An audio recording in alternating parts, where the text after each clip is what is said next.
I'm here because I stand on the shoulders of great men. Men like George Christopher and Nicholas Petrus, Phil Angelides and Lou Papin, George Marcus and Art Agnes. I'm 5'11" tall, and 5'9" of that is that man right over there, my father, Angelo Sakopoulos. Ladies and gentlemen, it took 300 brave soldiers at Thermopylae, and they gave their lives to hold off more than 100,000. And in doing so, they preserved an entire civilization. Our task is no less noble, and I look forward to rising to meet this challenge with you all. I'm especially honored to welcome to Northern California a woman who is truly among friends and family. Ms. Dora Bakoyianni is, in fact, an international leader of the First Order. She is a member of Parliament and a leader in the opposition New Democracy Party. Nonetheless, her dedicated and tireless efforts to reform domestic and foreign policy issues across the spectrum have earned her a place in the hearts of all Greek citizens of every political stripe. Mr. President of Dynamis, ladies and gentlemen, dear friends, I have accepted with great pleasure Dynamis' invitation to come all the way to the West Coast and address this high-ranking audience. I shall frankly tell you this, it's one of the most exciting invitations in the recent months. I love to be here, I love to meet you all. I'm glad and proud of the opportunity you give me to talk on Greece's foreign policy. I arrived here from Washington, D.C., where I had the opportunity to deliver a speech at the Washington Press Club and to meet with several influential people.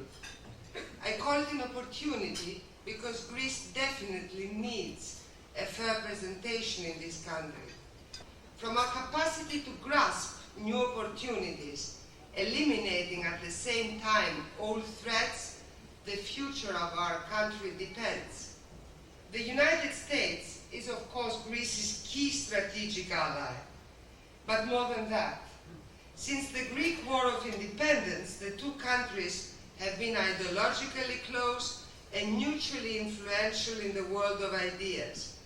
They fought 2 world wars together, and they stood on the side of liberty during the Cold War. A large, affluent, and increasingly more conscious of its potential Greek-American community, as Dynamis shows, form a crucial bond between them. And if all parameters are taken into account, she is the only stable and reliable ally of the United States in the region. The Greek economy is twice as big as that of 6 Balkan states put together. Greece is a firm, democratic, stable society, unlike almost any other society in the region. And finally, Greece is a main investor, political example for the countries of the Balkans, the Black Sea, and beyond. As the century begins, one of Greece's principal aims should be the continuation and deepening of our relations with the United States on a new basis, on the basis of Greece's rise as a stable peripheral power, a power crucial to the United States' interests in Southeastern Europe, the Middle East, the Black Sea, and the Caucasus. A second and equally important Greek strategy for the new century is the strengthening of the European Union, of which we are members. I believe that a strong Europe is in the best interest of the United States as well. In this expanding Europe, Cyprus is the first state to deserve access. Economically viable, socially modern, and strategically located, Cyprus is well ahead of all other candidate states in fulfilling the requirements of admission to the European Union. No Turkish blackmails should be accepted. Greece lies at the meeting point of 3 continents. She has been influenced by all, and its own influence spread in all 5 continents.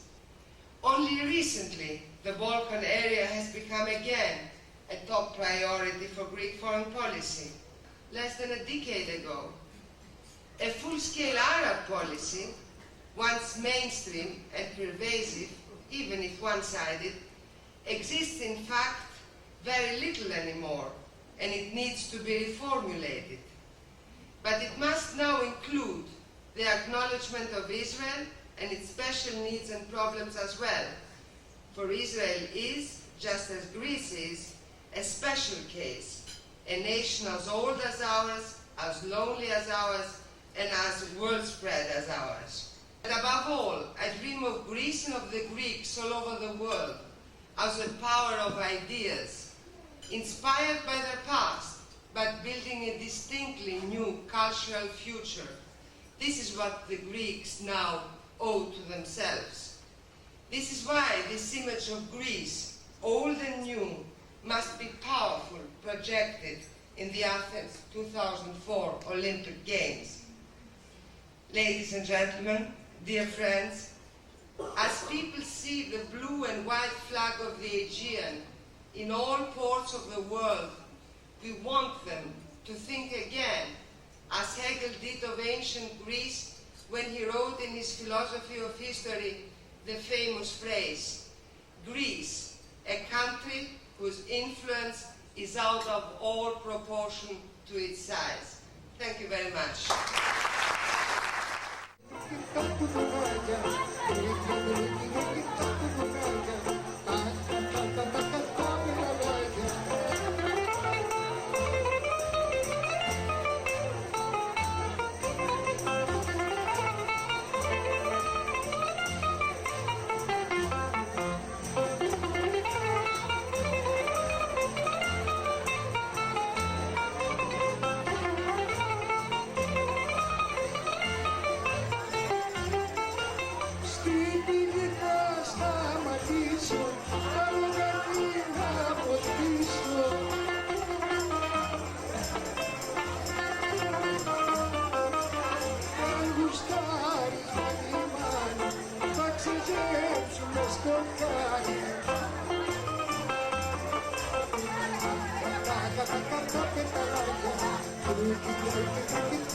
you.